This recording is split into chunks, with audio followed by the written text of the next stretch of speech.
Boa noite, galerinha. Tudo bem com vocês? Espero que sim. Sejam todos bem-vindos. Mais uma aula de Direito Civil, em plena sexta-feira. Espero que tenham passado bem o feriado e a semana toda, que as provas, né? Hoje era o último dia de prova, então que tenham realizado as provas a contento e do bem. Hoje até que eu não olhei, mas da minha matéria nem todo mundo foi bem assim, infelizmente, né? Mas enfim, é a vida que segue e vamos lá, né? Antes mesmo de começar o assunto, hoje nós vamos falar das pessoas naturais, vamos entrar efetivamente no Código Civil. Mas antes de iniciar o assunto, eu preciso adverti-los que a aula está sendo gravada e, portanto, considerando o direito de imagem dos senhores, aqueles que assim não o permitirem, mantenham as webcams desligadas. E no mais, se tiver durante a minha exposição qualquer dúvida, qualquer questionamento, qualquer situação que queira me questionar, né, acione o seu microfone e o faça, que se eu souber, estarei aqui à disposição para dirimi-los, ok?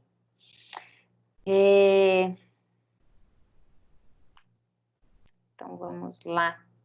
Bom, até a semana passada a gente falava da Lei de Introdução ao Direito Brasileiro, né, que é a Lei das Leis. Está lá no Código Civil, mas atende a toda e qualquer legislação, né? Ela aplica-se a toda e qualquer legislação. Hoje, a gente vai partir efetivamente para o direito civil, né? E o direito civil? Só para a gente relembrar um pouquinho, a gente falou em aulas pretéritas que o direito civil, o conceito de direito civil, é a relação entre pessoas e a relação dessas pessoas com os seus bens, né? Então, o direito civil, ele vem como norma de conduta em relação às pessoas e os seus bens, principalmente, né? Ele resguarda, é claro que resguarda, há uma implicação maior de resguardo quando a gente está falando de pessoas e bens.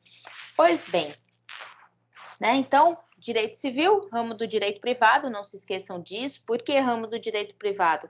Porque ele está particularmente vinculado às relações jurídicas privadas, particulares, preza-se pelo direito privado, individual no sentido da relação tão somente das partes, né? Ele não está envolto efetivamente ao direito social, né? À sociedade, ao interesse social, né? O objeto do direito civil é a tutela da personalidade humana, a gente vai falar do que vem a ser essa personalidade humana, né? Então, ele disciplina, além de tutelar, né? Proteger, né? Tutela é proteção da personalidade humana, ela vai disciplinar essa personalidade jurídica, a família, o patrimônio e a própria transmissão desse patrimônio, seja em vida, seja pós-morte. Mas antes de falar efetivamente o que vem a ser pessoa, né, a gente precisa colocar em pauta alguns princípios que são fundamentais ao direito civil. Dentre vários outros princípios, eu coloquei aqui os princípios fundamentais, o que seriam os princípios basilares desse direito. Então, tem-se como princípio basilar o princípio da dignidade humana, né? Esse princípio, a sua base fundamental está na Constituição Federal, né? Então, Constituição de 88, todo o seu fundamento está em relação a esse princípio da dignidade da pessoa humana, a proteção à pessoa, né? Então, compromete-se não só a Constituição Federal, mas o próprio Código Civil, vai se comprometer à manutenção da vida e da liberdade do ser humano. Aqui, o Código Civil, ele vai tratar o ser humano como sujeito de direito e não como objeto de direito, né? Quando você o trata como objeto, você pode dispor né, desse objeto. É como se você tivesse, é a sua relação com o seu carro, com a sua casa, com o seu celular, com o seu qualquer bem que você possa ter, você pode dispor, né? Isso é ser objeto de direito. É você poder ter qualquer situação possível de alienação. Entenda a alienação aqui, possibilidade de compra, de venda, de doação, tá? Não é um sentido bastante amplo da palavra no sentido jurídico. Então, aqui, quando se fala nesse princípio da dignidade da pessoa humana, é o fato de ser sujeito de direito, né? Eu enquanto pessoa humana, eu sou sujeita a direito, eu tenho direitos, né? É claro que a gente não pode esquecer que os nossos direitos vão até, né? Eles têm a sua prevalência até que inicie o direito dos outros, né? A gente vai ver mais à frente que você adquire a capacidade no sentido de ter, né, direitos e contrair obrigações. Então, ao mesmo tempo que a Constituição ela lhe permite ter direitos, ela também faz com que você tenha obrigações, né? Você se sente na necessidade de ser respeitado pelos seus pares, por outras pessoas, ao mesmo instante que cabe a você dar o respeito ao outro, independente de ser igual ou diferente de você. Em relação à autonomia privada, é outro princípio fundamental, e é no sentido de você ser livre para fazer escolhas, né? Você tem a liberdade de praticar ou não atos, assumir ou deixar de assumir obrigações.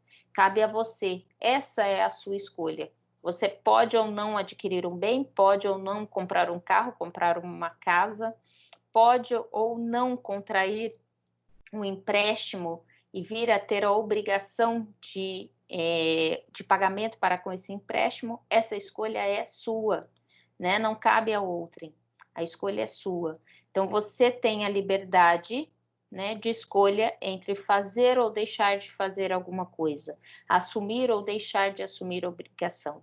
Mas uma vez que você tomou a decisão de assumir essa obrigação, cabe a você também o dever de cumpri-la, né?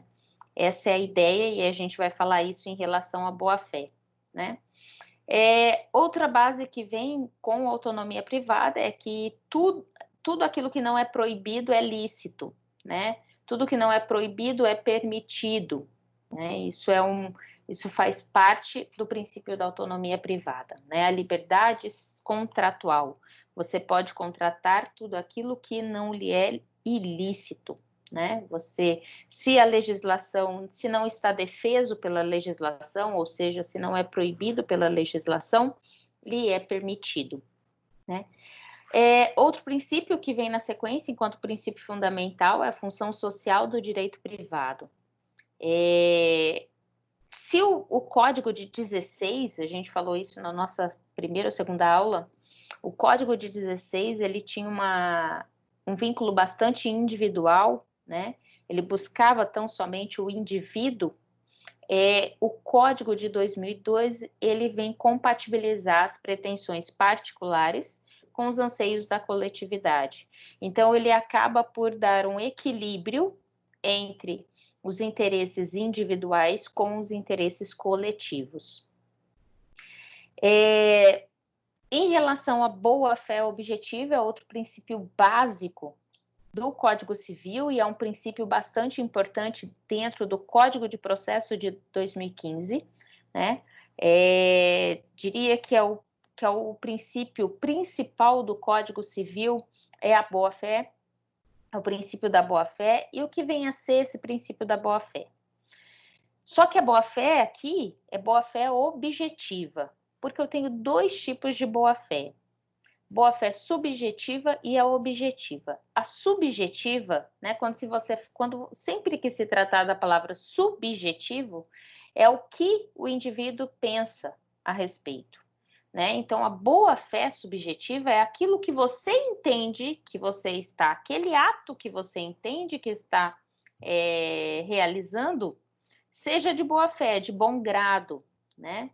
Então, essa é a sua percepção, né? Você assim entende. Agora, a objetiva, não, a objetiva é um padrão de conduta. Então, a sociedade entende que aquele seja o melhor caminho, a melhor alternativa. E aí, ela é auferida não de forma subjetiva, não é você que pensa que seja o melhor caminho, a melhor forma de agir em relação àquilo, né? Já é um padrão de conduta e esse padrão de conduta, inclusive, está no Código Civil, tá? Então, a boa-fé, ela deixa de ser analisada de forma interpretativa, não é uma questão de interpretação, mas é uma forma comportamental das partes. E quando que... e aí vocês podem me perguntar, Karina, quando eu verdadeiramente estou agindo de boa-fé, né? Quando você faz um contrato, assume obrigação e você tem a responsabilidade em quitar com a obrigação que você assumiu. Quando você faz uma venda e ainda que esse bem esteja munido de um vício, e aí eu vou chamar de vício redibitório, é algo que vocês vão estudar em obrigações, mas só para abrir um parêntese, quando eu falo em vício redibitório, é algum problema que tenha no bem já antes dessa negociação. Tá? Então, suponhamos que você tenha um carro, você está vendendo o seu carro, ele é um carro seminovo ou usado, né? E você sabe que ele está prestes a fundir o motor, né? Você sabe que ele já está na fase já para fundir o motor. E aí você vende esse carro como se ele estivesse, 100%. Você está agindo de boa fé? Não. Na verdade, você quer passar o problema para alguém e a outra pessoa que se vire, né? Mesmo você sabendo do problema, você não faz. Não estou julgando ninguém aqui não, tá? Até porque não é essa a minha intenção. É só para eu externar o que vem a ser boa fé objetiva, tá? E em relação à responsabilidade, o Código Civil deixa claro que se você causar dano ao outrem, cabe ao dever, você tem a obrigação de reparar esse dano. E aqui a gente está falando de qualquer dano. Dano moral, dano material, extrapatrimonial, né? Vocês vão ter uma matéria própria para estudar só a questão da responsabilidade, que vai ser a responsabilidade civil. Se aqueles são os princípios fundamentais, aqui a gente tem ainda 3 princípios básicos, que é a socialidade, eticidade e a operabilidade. Quando se fala em socialidade, é que aqui eu tenho uma prevalência de valores coletivos sobre os individuais.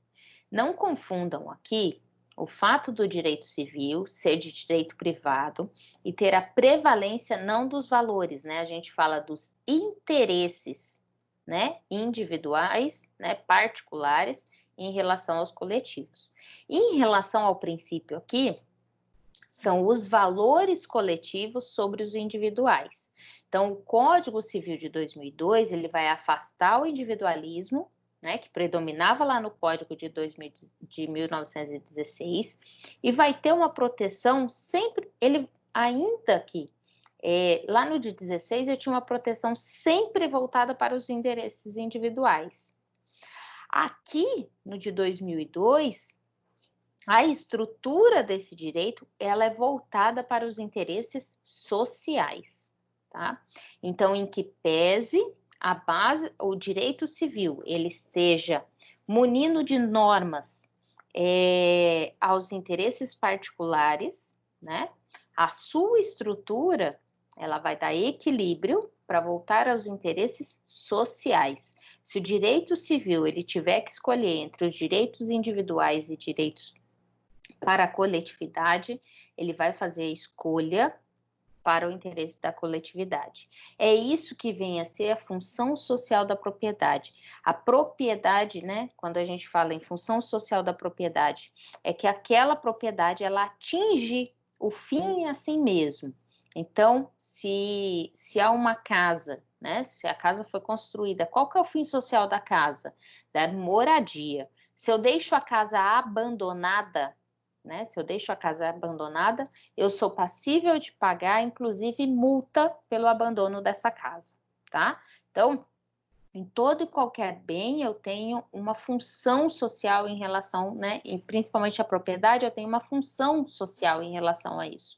Então, eu não posso. Há aqueles prédios que a gente vê de forma abandonada e tal, os seus proprietários pagam multa, né? A prefeitura, por conta de não estar atingindo a função social da propriedade. É nesse sentido, então, que se fala do princípio da socialidade. E a eticidade, né? É porque o Código Civil de 2002 ele passa a priorizar a equidade, boa-fé, justa causa, os critérios éticos, e aí ele vai conferir ao juiz que o juiz encontre uma solução mais justa e equitativa, ou seja, equilibrada, né?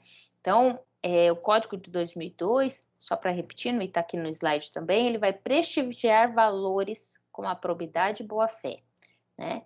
E vai tornar que essas normas privadas elas sejam mais brandas e facilmente adaptadas ao caso concreto, que é a aplicação da equidade que a gente falou lá no finalzinho da nossa aula sobre Lei de Introdução ao Direito Brasileiro. Vai trazer esse equilíbrio na aplicação da legislação para o caso concreto, de que seja de forma mais justa, tá?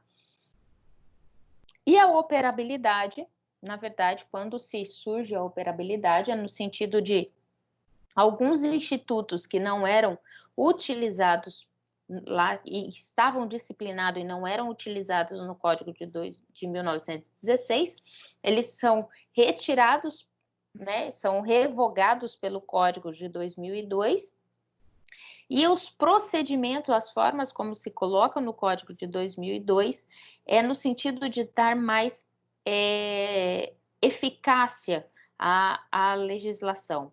Então, tira-se um pouco da burocracia que se havia no Código de 16 e tem uma operacionalidade maior para o Código de 2002. Gente, até aqui tudo bem? Posso seguir? Qualquer coisa vocês me interrompam, tá? E aí, entrando já efetivamente no direito civil, né? Que é pessoa, né? O que o Código Civil vai dizer que é pessoa? Se a gente falar de uma forma coloquial, pessoa é o indivíduo, né? Qualquer indivíduo a gente vai chamar de pessoa. Em termos filosóficos, é o indivíduo, mas que tenha razão, né? Que tenha o poder de razão, de raciocínio, né? Para a filosofia é isso. E para o jurídico? Para o jurídico, é todo ente físico ou jurídico suscetível de direitos e obrigações. Isso é o que a gente vai chamar de sujeito de direito.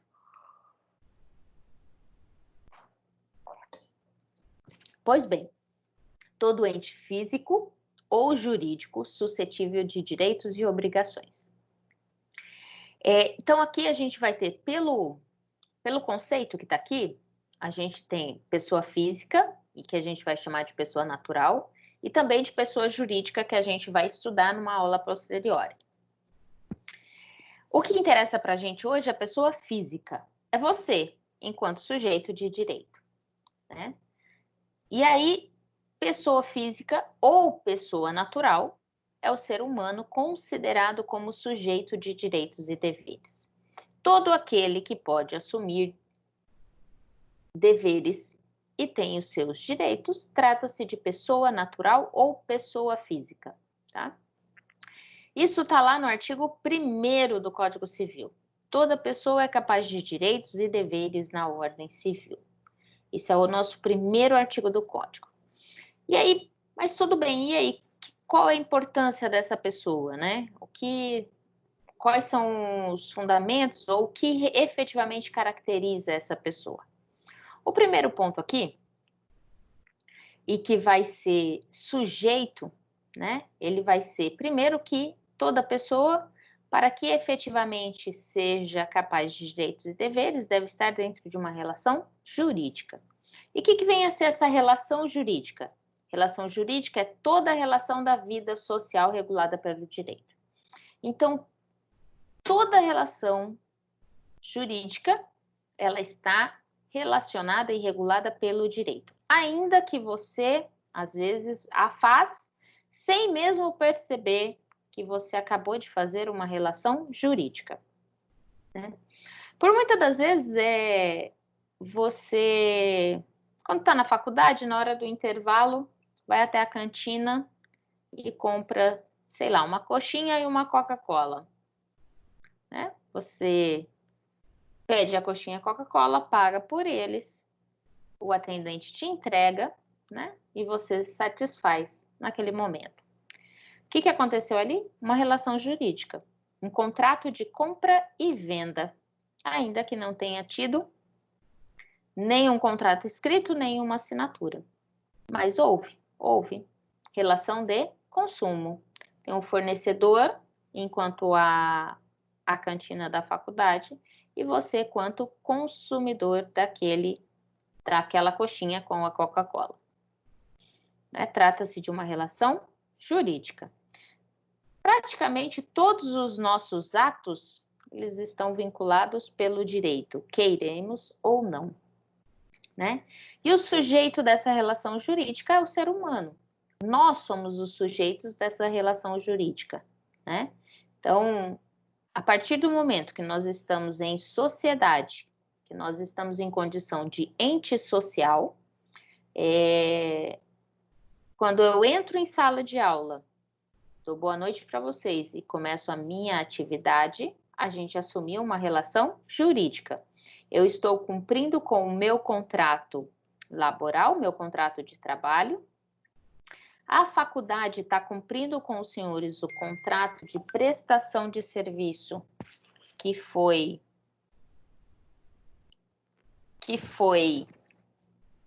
assinado com os senhores, né?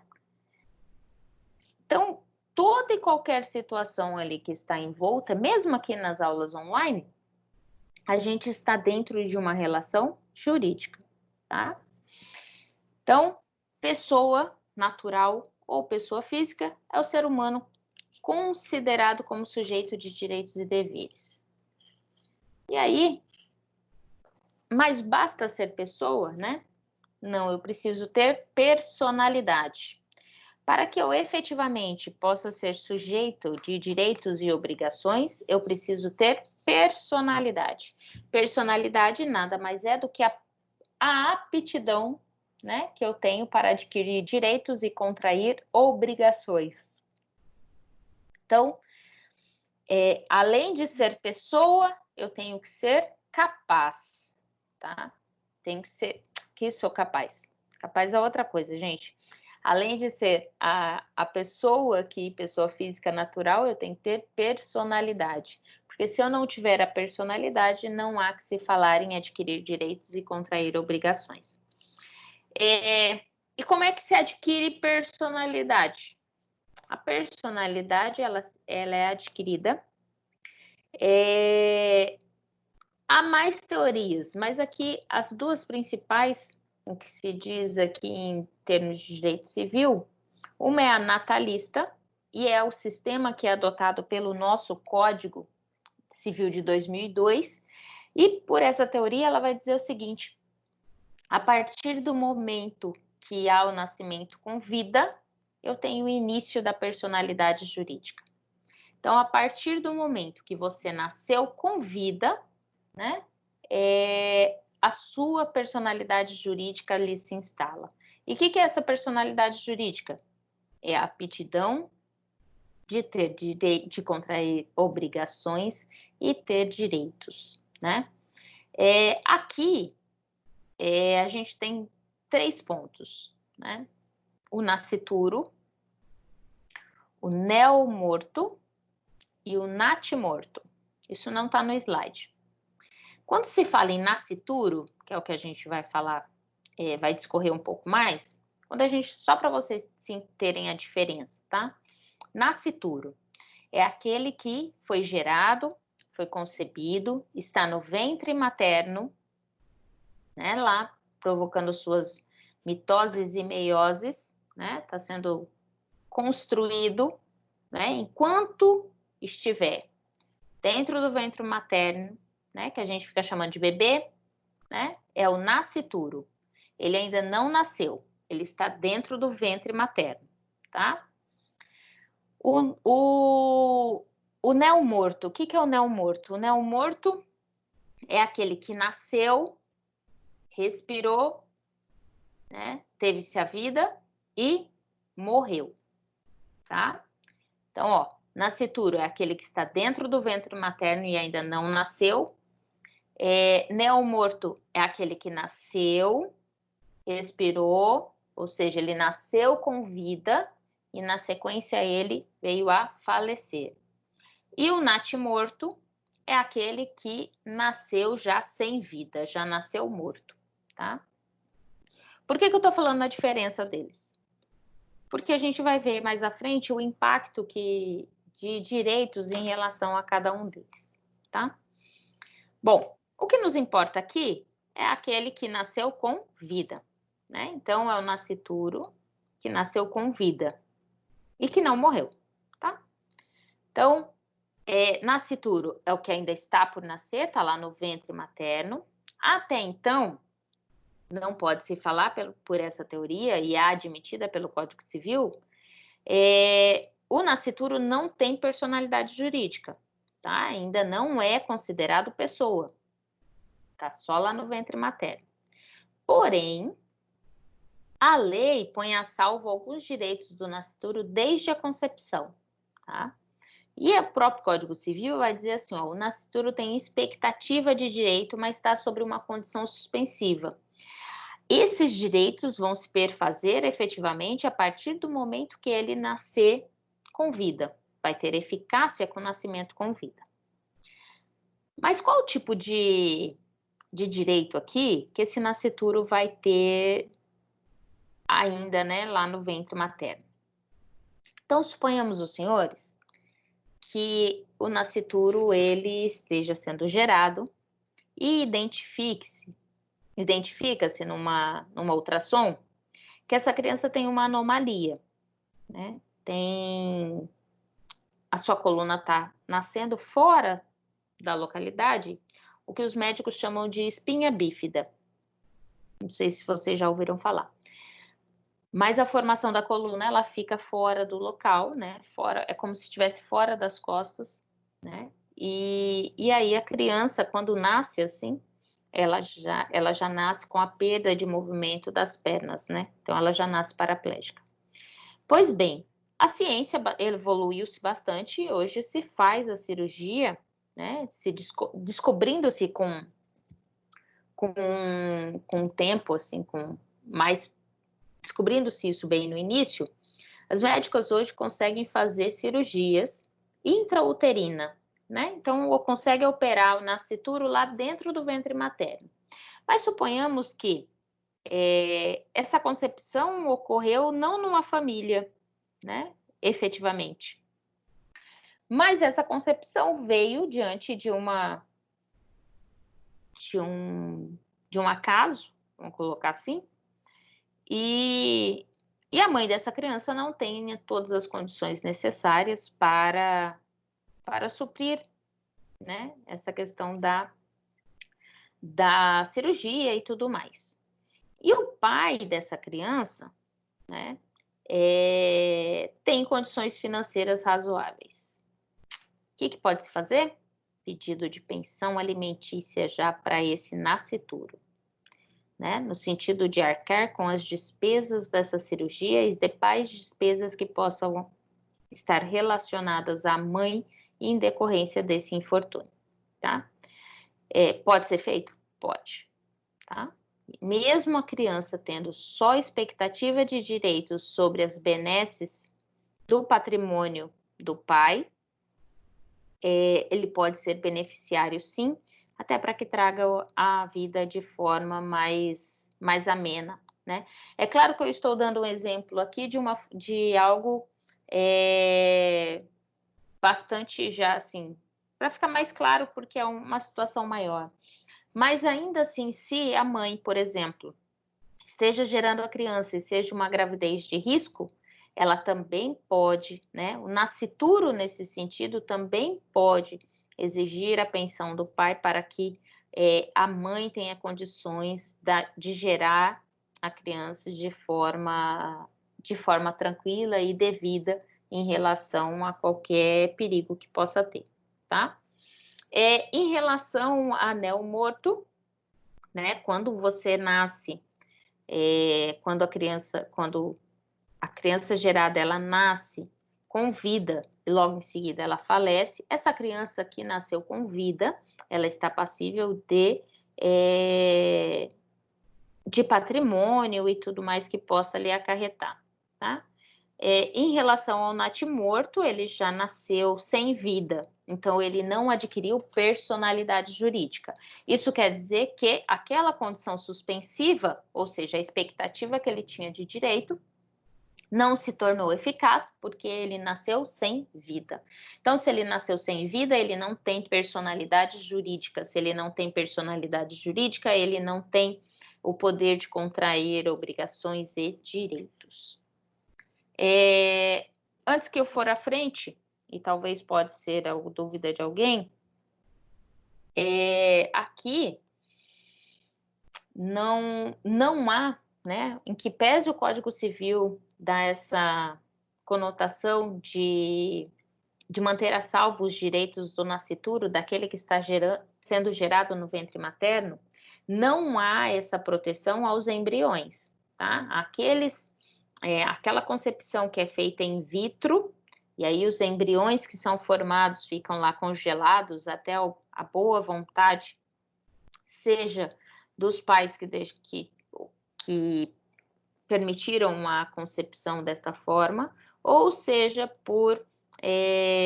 pela compra de um embrião para o estado gravídico e tudo mais.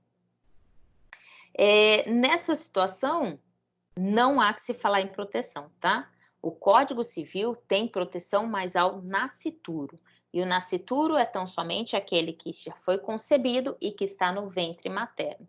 Então, enquanto embrião, enquanto lá in vitro, não há que se falar em proteção do Código Civil. Eu tenho outros tipos de proteção, mas não equivalente ao do nascituro. Outra teoria é a concepcionista, né? A teoria concepcionista não é, né, a teoria natalista, que é adotada pelo Código Civil, e a teoria concepcionista vai dizer que a personalidade ocorre desde a concepção. A partir do momento que teve a junção do ovo e o zigoto, né, juntou lá o óvulo e o espermatozoide, desse encontro, né, desde este momento já há que se falar em personalidade jurídica, né? Aí, o que a teoria vai dizer é que alguns aspectos dos direitos vai depender do nascimento com vida. A exemplo do patrimonial, você só vai ter a possibilidade de herdar algo se há o nascimento desse nascituro aqui com vida, tá?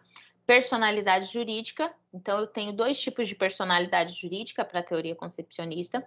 Ela vai subdividir, na verdade não é dois tipos, né? Ela subdivide-se em formal e material. A formal é só o fato de ter a concepção. Então, a partir do momento que teve a concepção, eu estou diante da personalidade jurídica. E em relação a material, né? Que aí são efetivamente os direitos que estão inerentes a essa personalidade, só com o nascimento com vida. E que direitos que são esses, né? A gente está falando tanto de direito, mas quais são efetivamente os direitos? Os direitos aqui, integridade física, intelectual e moral. Direitos da personalidade, direito à vida, liberdade, saúde, honra, imagem, integridade, privacidade, intimidade, né? No início da aula, eu falei da aula está sendo gravada e que era uma proteção ao seu direito de imagem, né, a sua privacidade, né, se assim você o quisesse, mantivesse a sua webcam desligada, né? Então, eu os advertir nesse sentido. Isso é o quê? Proteção ao seu direito de personalidade. E essa escolha entre ligar ou não a sua webcam cabe a você, né? Então, está lá na liberdade, né? No princípio da liberdade que a gente falou, o segundo princípio fundamental do Código Civil. E esses direitos, né? Esses direitos, eles são intransmissíveis, irrenunciáveis, imprescritíveis, ilimitados, que a gente vai falar a sequência. Intransmissíveis. Por que eu falo que esses direitos são intransmissíveis, né? Porque eu não posso transferir. Eu não posso transferir o meu direito à vida, o meu direito à saúde, o meu direito a lazer, o meu direito à intimidade para alguém. Esse direito é tão só meu que não tem nem como eu dividir, né? São direitos, eu diria assim, bastante egoístas, né? É só seu. Não tem como você repartir, não tem como você dividir, né? Nem de forma gratuita, nem se você quisesse dar, né? Doar, né? Não tem como fazer. Nem vender, piorou. Agora, alguns desses direitos, você tem condições de ceder a cessão de uso. Então, quando eu adverti em relação à câmera, se você, mesmo diante da minha advertência, ligar a sua câmera, você está me dando o direito de uso da sua imagem quando eu for publicar o vídeo, tá? Então, direitos autorais. Você escreve um livro, você escreve um artigo. Ao publicar este livro por determinada editora, ao publicar um artigo por determinada revista, você está cedendo o direito de uso daquele seu artigo, do seu livro, né? Mas isso estão somente para fins comerciais, tá? Mas em regra, o que vocês têm que ter em mente é que eu não tenho como transferir, né? Mesmo o que você escreveu lá, as suas ideias, as suas mensagens,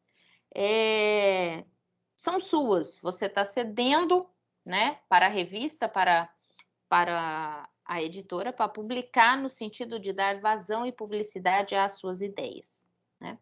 Eles são irrenunciáveis, ou seja, você não pode abandonar esses seus direitos. Eu não quero mais o direito à vida, né? Não cabe a você. Essa escolha não, né? Ele está inerente a você, não tem como você fazer, né? É imprescritível. O que é imprescritível, né? Ele não vai perder, né? Gente, meu nariz está coçando. Ai. Não se perde nem pelo uso, desuso, né? Você deixou de, né? Não tem prazo certo, né? Não tem prazo certo. Agora, quando a gente fala em dano moral, né? Dano moral nada mais é daquela lesão, né? Que foi causado aos direitos de personalidade. Então, alguém lesou os seus direitos de personalidade. Em relação ao dano moral, né? O dano moral em si, ele não é prescritível. Agora, a reparação desse dano, a pretensão, a busca de reparação desse dano, ela sim tem prazo prescricional. Aí vocês vão me falar assim, Karina, e o que vem a ser esse prazo prescricional? Bom, vou abrir um parênteses para eu tentar explicar.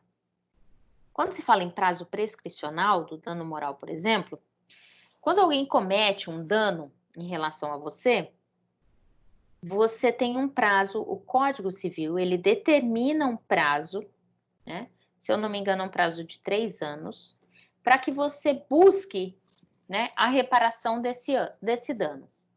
Se você assim não o fizer nesse período de 3 anos, a gente vai dizer que esse prazo prescreveu. A sua pretensão de reparação, ela prescreveu, ou seja, por inércia, né? Ou seja, você não quis agir por uma inação da sua parte, você não agiu, você não buscou, né? E aí, dessa feita, você deixou percorrer todo o prazo que o Código Civil te deu para que você se socorresse, para que você tivesse a reparação desse dano. Se você não fez, você perdeu o prazo para fazê-lo, né? Direito do trabalho, por exemplo. Direito do trabalho, a partir do término do contrato de trabalho, você tem 2 anos para buscar qualquer reparação em relação àquele contrato de trabalho. Se você não o fizer nesses 2 anos, prescreveu a sua pretensão, tá? E quando se fala de decadência, que vocês vão ver, a decadência também é a inação, a inércia do titular com um prazo pré-determinado. Só que na prescrição, o que prescreve é a pretensão, é a possibilidade de você se socorrer do judiciário. Na decadência, o que decai é o direito, tá? Se você não exercer o seu direito em determinado prazo, você perde esse direito, ele vai decair. Mas essas, tanto prescrição quanto decadência, vocês vão estudar mais à frente no curso de Direito. Além, né, daquelas características, ainda tem que eles são ilimitados, são absolutos, são impenhoráveis, são inexpropriáveis e são vitalícios. Ilimitados. Eu não tenho um rol taxativo no Código Civil de todos os direitos que me são inerentes. Então, eu posso citar alguns, mas eu tenho infinidade de direitos que está vinculado à personalidade jurídica. Então, não se restringe tão somente a um rol, né, do que está rolado lá na disposição legais. Eita, gente, tô com sono. São absolutos também, porque são oponíveis erga omnes contra todos. Os seus direitos está para todos, né? Então, da mesma forma que o seu direito está para todos, o seu dever de respeitar os direitos dos outros também está para você, né? São impenhoráveis, ou seja, esses direitos, o direito à vida, o direito à saúde, o direito à personalidade, o direito à integridade física, eles não são passíveis de constrição, ou seja, não pode sofrer penhora. Eu não posso ter esses meus direitos penhorados para satisfação de algum débito que eu tenha contraído. Eles são inexpropriáveis, ou seja, eu não vou perder esses direitos. Eles estão inerentes a mim, e eles não podem ser extraídos, né, de qualquer um dos seus titulares. E aqui o código vai dizer não pode ser objeto de uso capião. Oh, meu Deus do céu! O que é uso capião? Uso capião é a posse mansa e pacífica, seja de bem urbano ou bem rural, por determinado prazo, né? No caso do imóvel urbano, 5 anos, e do imóvel rural, não, do imóvel urbano, 10 anos, do imóvel rural. Um é 5, outro é 10, gente, vou confundir agora. Acho que é 5 anos na cidade, 10 anos no rural, ou vice-versa, não vou lembrar agora. Enfim, é você ter posse mansa e pacífica desse bem. O proprietário até tem conhecimento, mas ele não age, ele deixa você ficar lá no bem imóvel dele, né? Então, por isso que se fala que é posse mansa e pacífica. E aí você fica pelo decurso de prazo que está estipulado no Código Civil. E ultrapassado esse período, você pode sim entrar com uma ação e pedir o reconhecimento do uso capião, ou seja, eu passei o período exigido pelo Código Civil numa posse mansa e pacífica, portanto, eu quero que eu seja declarado proprietário desse bem, seja do imóvel urbano, seja do imóvel rural. Meu Deus do céu. E eles são vitalícios.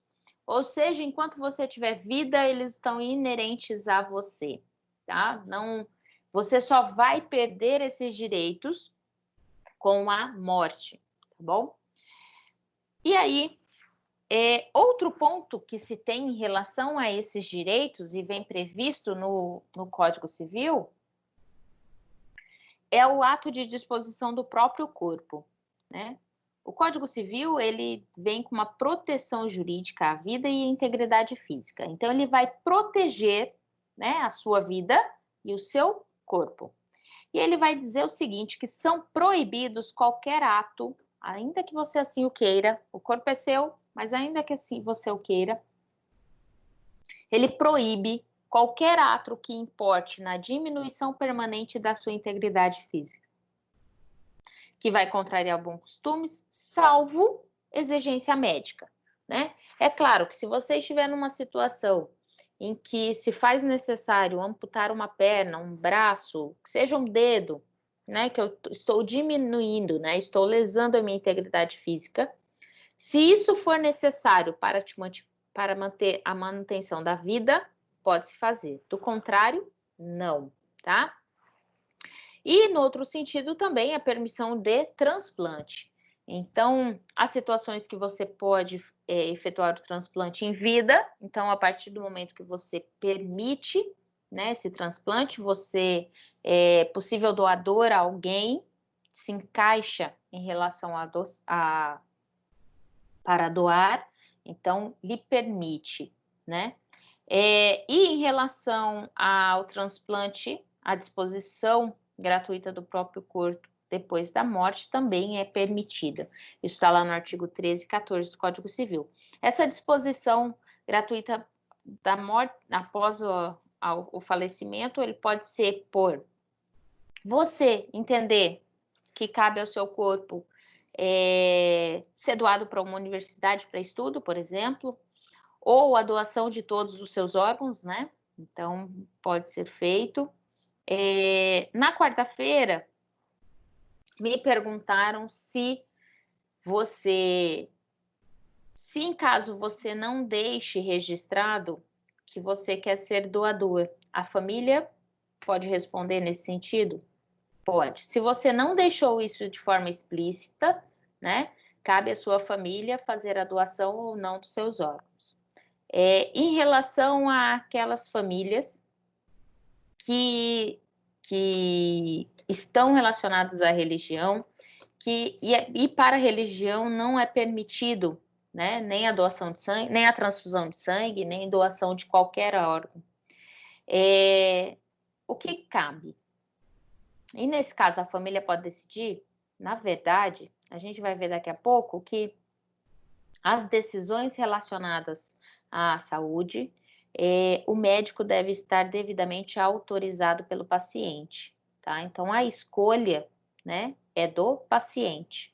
Então, aqueles que fazem parte, por exemplo, testemunhas de Jeová, que não aceitam a transfusão de sangue, se eles assim não quiserem, ainda que você é da família, você não fazendo parte da religião, e você entenda que seja necessário para a manutenção da vida, essa escolha não é sua, é daquele que está enquanto paciente, tá?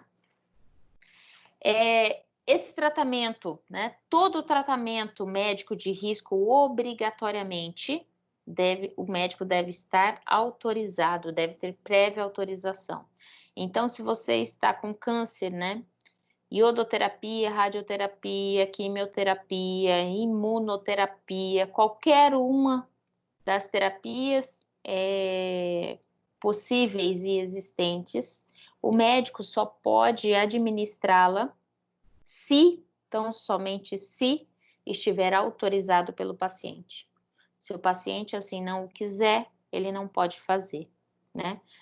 Eu tenho um amigo que está em fase terminal de câncer, é um amigo irmão, e além de ter deixado de fazer a quimioterapia, ele chegou numa etapa que era tão somente paliativo, mas as reações da quimioterapia eram tão sofríveis que ele falou assim, para eu postergar a minha vida no sentido de ficar sofrendo nisso, eu prefiro deixar de fazer a quimio. E aí ele deixou de fazer a quimio. Torpeza dele imaginar que ele não fosse sofrer por conta da doença. Mas, enfim, ele deixou de fazer a químio e ele já assinou uma documentação no sentido de, se eu tiver parada cardíaca, eu não autorizo a minha ressuscitação. Tá? Então, os médicos, é igual nos filmes mesmo, tá? Se o paciente não autorizar, se ele assinou a documentação dizendo que ele não quer, o médico não pode fazer. Ainda que o médico saiba que aquilo ainda pode trazer a vida e tudo mais, mas se o paciente assinou o documento de não poder, não pode fazer. Professor, e se ele fizer? Se ele fizer, ele pode correr o risco de um processo, né? Aqui está o artigo 13, 14 e 15, que está relacionado ao que eu acabei de falar, né? Então, artigo 13, salvo por exigência médica, é defeso o ato de disposição do próprio corpo, quando importar diminuição permanente da integridade física ou contrariar os bons costumes. Parágrafo único vai dizer que os atos previstos no artigo admitido para fim de transplante na forma estabelecida por lei. E o artigo 14 é válida, né, com objetivo científico ou altruístico, a disposição gratuita do próprio corpo no todo ou em parte para depois da morte. E artigo 15, ninguém pode ser constrangido a submeter-se com risco de vida a tratamento médico ou intervenção cirúrgica. Então, todo e qualquer tratamento médico de risco e intervenção cirúrgica cabe à sua autorização de fazer. É claro, gente, que se você... Ai, desculpa, que assustei.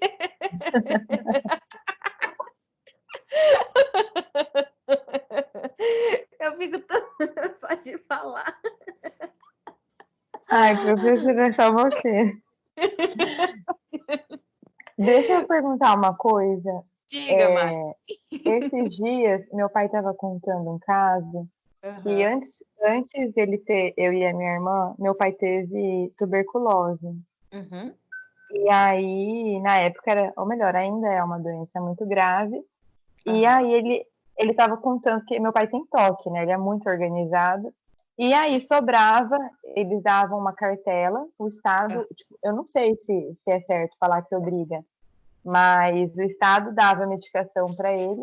E assim, como fevereiro é um mês menor, sobrou 2 comprimidos, e aí outro mês tinha, sei lá, menos, sobrava, ia sobrando, e aí ele tinha a data certa para buscar o medicamento.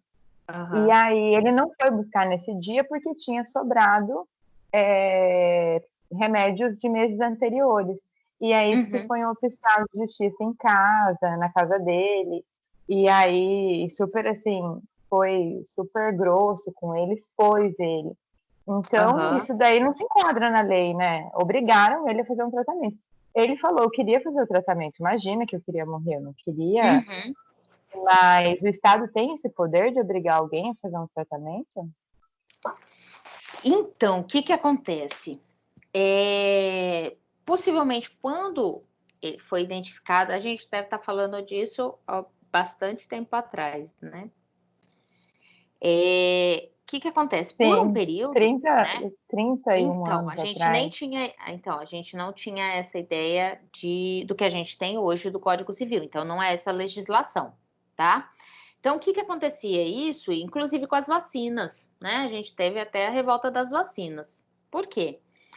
Tanto em relação à tuberculose há 30 anos era o que a gente tem hoje quase que com o coronavírus, né? Não era tanto, mas assim, era tipo o que a gente tem hoje com o HIV, né?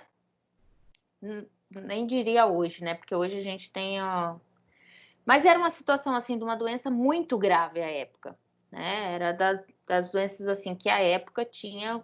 E tinha todo um misticismo em relação a isso. Então, Sim, tinha muito preconceito, ele falou. Era uma coisa muito pesada.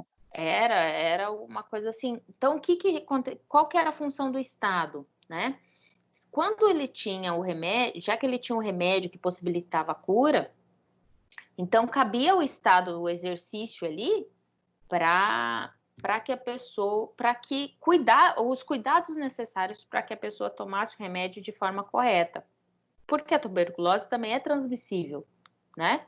Então, a ideia é que curasse todos aqueles que estavam acometidos com a doença para não para proteger os demais, né? É a mesma coisa das vacinas. Quando surgiram as vacinas, teve-se assim, um aspecto até de força, de coação da polícia, de uso da força mesmo, para poder vacinar a população de doenças que hoje para a gente é muito corriqueiro, né? Você tem uma criança, dificilmente você vai deixar de vacinar a sua criança, porque você sabe que ela pode ser acometida de uma doença e ser bastante grave, né? Poliomielite, por exemplo. Mas hoje em dia é obrigação, porque assim, existem pessoas, esse ano mesmo foi bem falado de muitas mães que não estavam vacinando, e aí que a justiça poderia entender isso como, não sei se é maus tratos a palavra, mas que a guarda da criança correria risco por conta da não vacinação. Então, isso está lá no ECA, Marina. Então, você tem que ter, no poder familiar, quando a gente fala que é o que você tem, quando você tem filho, a gente fala que se chama de poder familiar. Tem alguns exercício no sentido assim, de funções que você tem que ter para com o seu filho. Então, a vacina é uma forma de proteção à criança, né? Porque se você deixa de vacinar, igual eu estava falando da poliomielite, né? Você deixa de vacinar, a criança tiver poliomielite, a possibilidade dela vir a ficar paraplégica, tetraplégica, ou ter dificuldade em qualquer um dos, seja inferior ou superior dos seus órgãos, é muito grande, né? Então, perde os movimentos mesmo e tal.